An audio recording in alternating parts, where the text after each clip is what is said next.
गोष्टी माझ्या डोळ्यासमोर घडल्यात त्या विसरून जाऊन तुझ्या पत्राला आग लागली असताना त्या एकटक बघत होत्या तुझ्याकडे.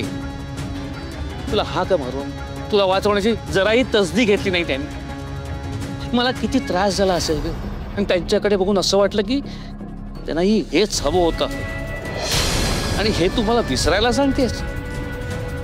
मला शक्य नाही, मला जमणार नाही. नाही जमणार. त्या वस्तीतल्या पोरीला मी कधीच माफ करणार नाही.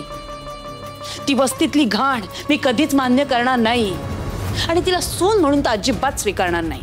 शी, आणि जीव गेला ना माझा तरी मला तिच्याबद्दल काहीच वाटणार नाही आणि ती या घरात आलेली मला अजिबात चालणार नाही, हे काही म्हणाले तरी. आई, तू समजतेस तितकी वाईट मुलगी नाहीये राणी. हे तू मला सांगू नकोस इंद्रा. आत्ताही तुझ्या तोंडून तीच बोलतीये, तू तिचीच बाजू घेतोयस. आई, मी काय म्हणतो, तू एकदा आबांशी बोलून बघ ना. बोलून वाद मिटतात अगं. तू आई प्लीज एकदा बोलून बघ आबांशी. नाही, काही झालं तरी मी मालतीशी बोलायला जाणार नाही. आबा, असं करून कसं चालेल बरं? तुम्ही एकदा प्लीज त्यांच्याशी. मी या बाबतीत कोणाचंही ऐकणार नाही. मी मालतीशी बोलणार नाही. आबा, तुम्ही माझं ऐका. तुम्ही एकदा त्यांना फक्त एवढं. अरे बस, मला हे बिलकुल मान्य नाही. पण आबा, जोवर तुला तुझा मान मिळत नाही तोवर मी मालतीशी बोलणार नाही. का पण प्रत्येक वेळेस मीच का बोलायला जायचं?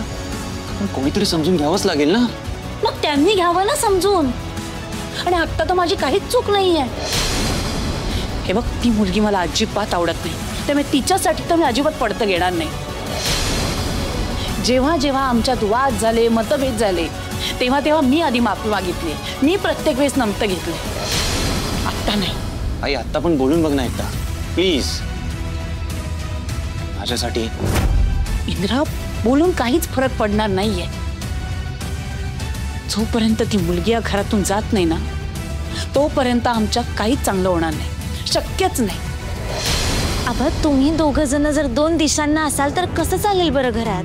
बाकीच्यांनी काय करायचं मग? राणी, मला समजवण्याची गरज नाहीये. समजवण्याची गरज मालतीला आहे. जी गोष्ट मला आवडली नाही ती आवडली नाही. समजा त्यांच्या नसेल लक्षात येत तर तुम्ही सुद्धा तेच धरून बसणार आहात का? आबा, त्यांना वागू त्यांना जसं वागायचंय ते. आणि त्यांना होईल जाणीव की त्यांचं काहीतरी चुकतंय. आबा, माणसं बदलतात. त्यांचा माझ्याबद्दलचा गैरसमज दूर झाला की त्या आपोआपच चांगलं वागतील माझ्याशी. तुला असं वाटतंय असं होईल? मालती बदलणं शक्य नाहीये. अगं, त्या तुझ्या जीवावर उठल्या होत्या आणि मी कसं कापून घेऊ? पण आबा, मला काहीच झालं नाही. मग तुम्ही का ही गोष्ट धरून ठेवताय? नका विचार करू. उलट जर तुम्ही मालती मॅडमला आता माफ केलं ना तर ते ह्यापुढे असं करणार नाही. आणि तुम्ही जर चिडलात, भांडलात त्यांच्याशी तर त्या अजूनच रागराग करतील ना माझा. आबा, तुम्हीच म्हणता ना की माणसांना आपण प्रेमानं कमवू शकतो. तर मग तुम्ही असं भांडून त्यांना लांब करणार आहात का?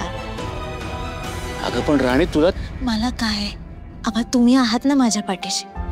मग कसलं टेन्शन आहे मला? तुम्ही जोपर्यंत माझ्या पाठीशी आहात तोपर्यंत कोण काय करतं ना त्याच्याशी मला काही फरक पडत नाही. मला फरक पडतो राणी. मी जाणार नाही. आबा, प्लीज. मी जाणार नाही.